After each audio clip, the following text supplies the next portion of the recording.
All right. This one hits close to home.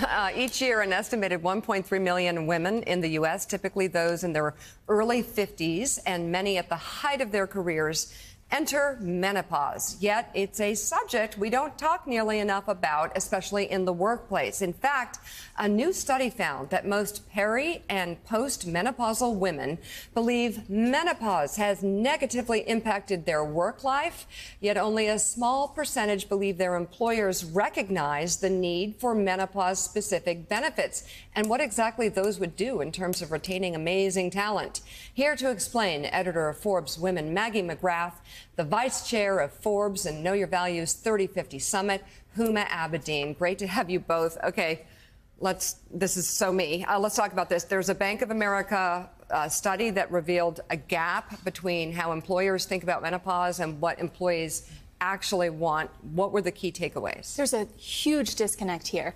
3/4 of HR benefit managers say that they've talked to employees about menopause, yet 3% of employees say that they've talked to HR about menopause. So I think they're just talking on different planes. And then, as you mentioned, 51% of peri- and postmenopausal women say that the symptoms of menopause have affected their work. We're talking things like sleeplessness and mood changes and the ability to focus.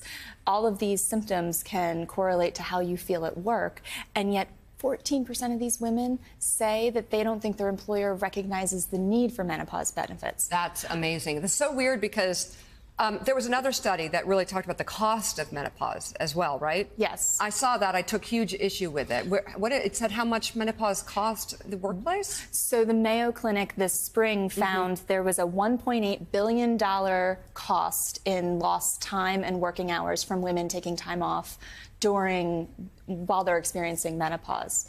And there were other studies out of the UK that show that women over 50 who have experienced a really negative menopause symptom are 43% more likely to leave the workforce as a result of that. Good Lord. Okay, so what are we talking about here? I mean, it's you can't. I have to say, I have been experiencing some real issues with menopause and my ability to do my job and sort of shifting and changing, dealing with the symptoms.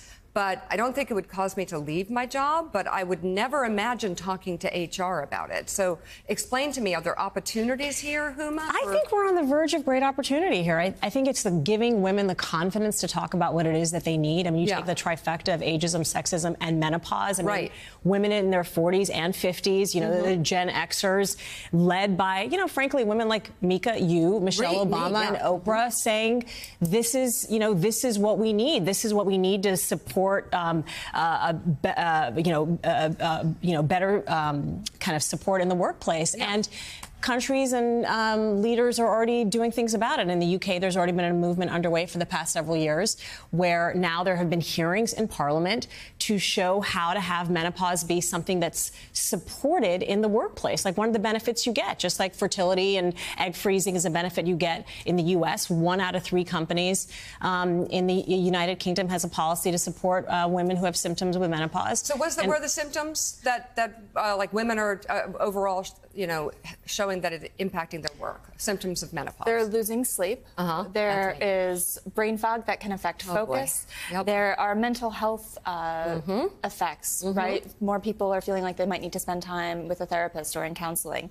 There's the ability to focus. And then 9% of women told Bank of America that they think that menopause is affecting their career progression. And I think this is really important because we talk all the time with the 50 over 50 about how this is a segment of women who are stepping into their power. They are vibrant. They have ideas and experience and wisdom that we can draw on. But if we're losing them from the workplace because we're not offering flexible time off or flexible working hours, I know that the other benefits that women are looking for are hormone replacement therapy. That's Bank of America mentioned cooling rooms. Well, and also this is ultimately about how to improve our economy. I mean, it's better if we have more women in the workplace.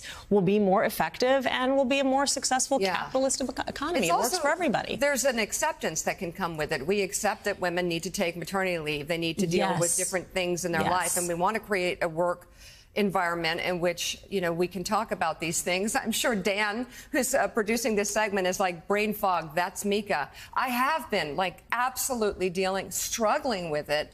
The work that I do here usually comes a lot easier to me. It's been harder lately. And I actually ended up in the hospital because I thought something was really wrong. And But isn't that part of the challenge? We're not even sure. It's a part of it is educating women. What are the symptoms? What are you undergoing when you're undergoing perimenopause and menopause? I'm approaching those years. I don't necessarily know what all of those are. And I think talking about it, Eric Adams had a press conference a few months ago where he talked about making spaces in New York City more menopause friendly.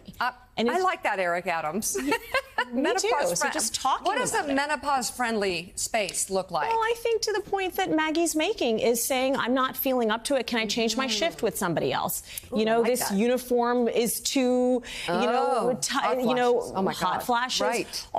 Is there something else that I can be wearing? So I think it's employers understanding the benefits and employees speaking up. There should not be shame around this topic. That's a really important point because this Bank of America study said the #1 reason that employers aren't offering these benefits is employees aren't asking for them. Right. So we have to break the stigma of talking about this healthcare issue and the ways to address it because some people might not even know what to ask for. Right. It's sort of a little bit of an ageism stigma. 100%. And it's by the way, have you guys noticed our 50 over 50 lists are, finding women, by the way, it's not hard. Thousands of women, every year nominate themselves for our 50 over 50 lists around the world because women in their 50s, 60s, 70s, 80s, and even 90s are stepping into their greatest power and strongest impact. So, it's not as much of an issue in terms of ageism anymore, but we just have to get the conversation going. So, speaking of 50 over 50 and the 30/50 Summit, which, of course, is 365 days a year important to us,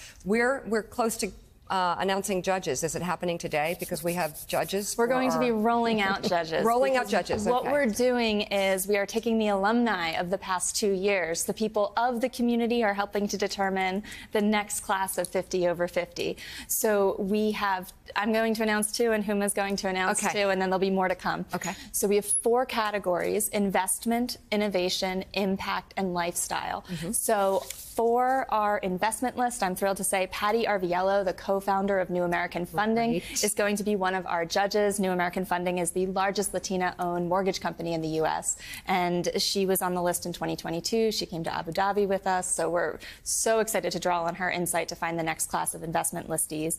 And then for the innovation category, which looks at women leading companies and founding companies in STEM, is Fran Katsoudas, the Chief People Officer of Cisco. Oh, okay. And my 2 announcements are in the investment category. Anne Finucane, who we know and love, was on the inaugural 2021 list. And she's a business executive, former vice chair of Bank of America and former chair of Bank of America Europe, first woman to serve in those positions. And in the innovation category, we have Padma Shri Warrior from the 2022 list. And she was a former CTO of Cisco and Motorola, and she has co-founded a platform for social clubs and book clubs called Fable. So thrilled to announce those 2 as well. This is very exciting, and we can't wait to reveal our 3rd annual U.S. 50 over 50 list. Stay tuned for more details about our upcoming 50 over 50 lists for Asia, Europe, Middle East, Africa as well. Maggie McGrath, Huma Abedin, as always, thank you both. I love what we do. Still